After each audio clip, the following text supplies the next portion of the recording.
students, let's start the chapter number 4, reproductive health. This chapter is very important for your board exam and also for your NEET exam. And every year we get 1 to 2 questions in boards as well as in NEET examination from this chapter. And the weightage of this chapter is about 4 marks in your board examination and 4 to 8 marks in your NEET examination. So let's discuss. The first question which we can get from the introduction of this chapter is, that is definition of reproductive health. A proper definition of reproductive health which is given by World Health Organization is, reproductive health means a total well-being in all aspects of reproduction, that is physical, emotional, behavioral and social.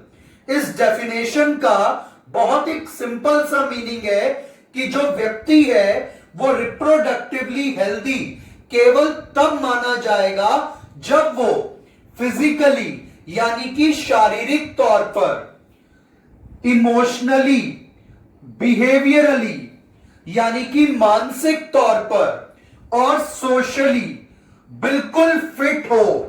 तो जो व्यक्ति बिल्कुल fit है physically, emotionally, socially, behaviourally, वो ही व्यक्ति reproductively healthy माना जाएगा. तो this definition was given by World Health Organization.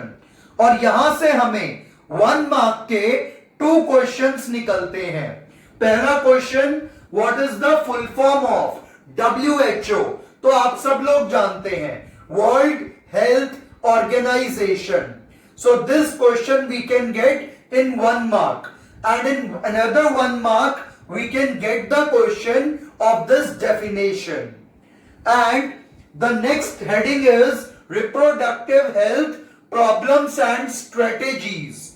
And from this heading we can get multiple questions like, India is the first country to initiate action plan and programs at a national level to attain a total reproductive health.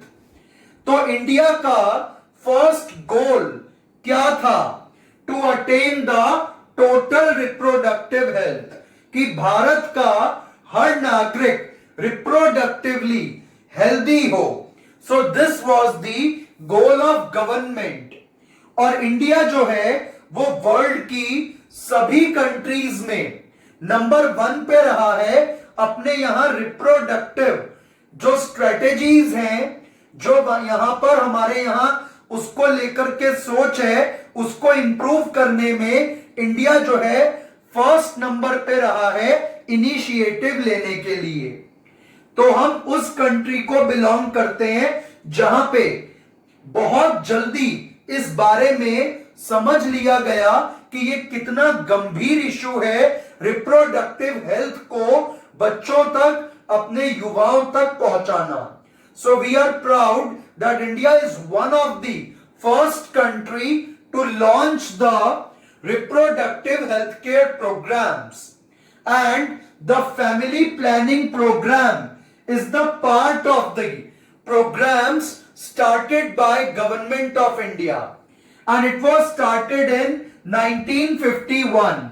तो ये question आपको NEET exam में भी आ सकता है और board exam में भी आ सकता है 1 मार्क में, कि फैमिली प्लानिंग प्रोग्राम को कब स्टार्ट किया गया था? तो 1951 में. बट फैमिली प्लानिंग प्रोग्राम के अंदर जो एस्पेक्ट था वो बहुत नैरो था, ज्यादा बड़ी चीजें उसमें नहीं ली गई थी. तो उसको एक वाइड स्पेक्ट्रम देने के लिए इनिशिएट करवाया गया RCH programme, that is reproductive and child health care programme.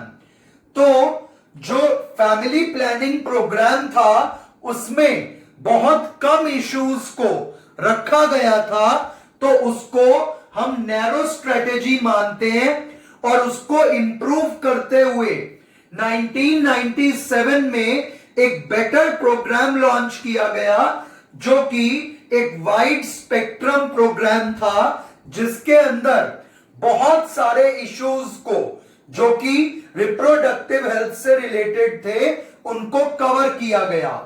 तो आरसीएच की फुल फॉर्म पे भी आपको एक 1 मार्क का क्वेश्चन मिल सकता है कि आरसीएच की फुल फॉर्म क्या है, और ये क्वेश्चन काफी बार बोर्ड एग्जाम्स में भी पूछा गया है।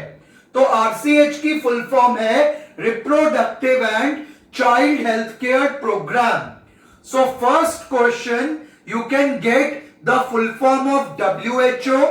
Second question you can get the definition.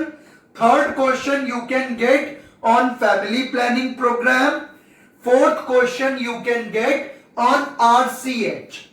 अब reproductive and child health care programme के अंदर बहुत सारे मोटिव्स को डिस्कस किया गया और इसको आगे बढ़ाया गवर्नमेंट और एनजीओज ने, that is non government organisations, और ऑडियो विजुअल मेथड और प्रिंट मीडिया का यूज करते हुए रिप्रोडक्टिव प्रॉब्लम्स को सॉल्व करने की कोशिश करी गई।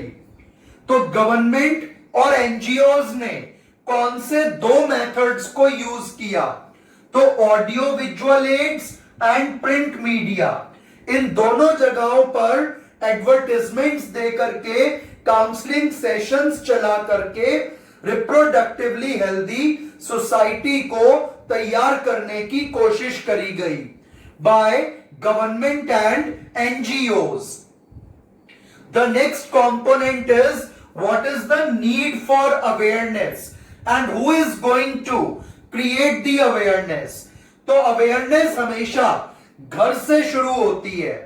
तो number 1 is parents, close relatives, teachers and friends. These people are the main people who are going to give the correct education to the upcoming generation regarding the reproductive issues. तो reproductive problems के बारे में सही guidance parents, close relative, teachers और friends they सकते हैं। तो ये सबसे इंपॉर्टेंट पिलर है अवेयरनेस का। तो अवेयरनेस को स्प्रेड कहां से किया जाएगा? पेरेंट्स द्वारा, रिलेटिव्स द्वारा, टीचर्स द्वारा और फ्रेंड्स द्वारा। गवर्नमेंट तो कर ही रही है, मगर ये लोग गवर्नमेंट से भी ज्यादा बेटर काम कर पाएंगे। Next, introduction of sex education in schools. तो स्कूल्स के अंदर हमारी बुक्स में सेक्स रिलेटेड बहुत सारे इशू क्लास 10th लेवल पे ही डिस्कस कर दिए जाते हैं, जैसे कि मेंस्ट्रुअल साइकिल, मेल और फीमेल का रिप्रोडक्टिव स्ट्रक्चर, उनके अंदर गैमीट का formation, who decides the sex of the upcoming baby. तो ये सारी चीजें क्लास 10th लेवल के सिलेबस में रखी गई हैं कि ताकि हमारे बच्चों को एक करेक्ट इंफॉर्मेशन मिल पाए रिगार्डिंग द रिप्रोडक्टिव पार्ट्स। तो ये सब जो है गवर्नमेंट ने किया और लोग भी मिलकर के कर रहे हैं ताकि एक रिप्रोडक्टिवली हेल्दी सोसाइटी बन पाए। And the proper information about reproductive organs, adolescence and related changes, safe and hygienic sexual practices, STDs, इन सब के बारे में अवेयरनेस क्रिएट करी गई और एक रिप्रोडक्टिवली हेल्दी सोसाइटी और हेल्दी लाइफ देने के लिए लोगों को अवेयरनेस करनी बहुत जरूरी है। तो अगर आपको ये क्वेश्चन 1 मार्क में आता है कि what is the need for awareness, तो इसका आप आंसर दे करके आएंगे to make a reproductively healthy society. तो इस चैप्टर के इंट्रोडक्टरी पेज से ये क्वेश्चंस हमारे पास निकल के आते हैं। पहला question full form of WHO, दूसरा question definition of reproductive health, तीसरा क्वेश्चन कि गवर्नमेंट का गोल क्या था इन सब प्रोग्राम्स को लेके, तो टोटल रिप्रोडक्टिव हेल्थ को अटेन करना ये गोल था। Next question family planning programme को कब स्टार्ट किया गया? 1951 में। RCH की फुल फॉर्म क्या है? Reproductive and child health care programme. ये 1 मार्क में क्वेश्चन आता है। नेक्स्ट, गवर्नमेंट और एनजीओज ने कौन से 2 मेथड यूज करे? Audio visual aid and print media to create the awareness. और अवेयरनेस जरूरी क्यों है? क्योंकि उससे एक रिप्रोडक्टिवली हेल्दी लाइफ लोगों को मिल पाएगी। और अवेयरनेस को कौन सबसे अच्छे से दे सकता है? तो parents, close relative, teachers and friends. और इसका सेकंड बेस्ट मेथड क्या है? Sex education in schools. तो इंट्रोडक्टरी पार्ट से हमें ये सारे क्वेश्चन नीट या बोर्ड एग्जाम के अंदर मिल सकते हैं। Thank you.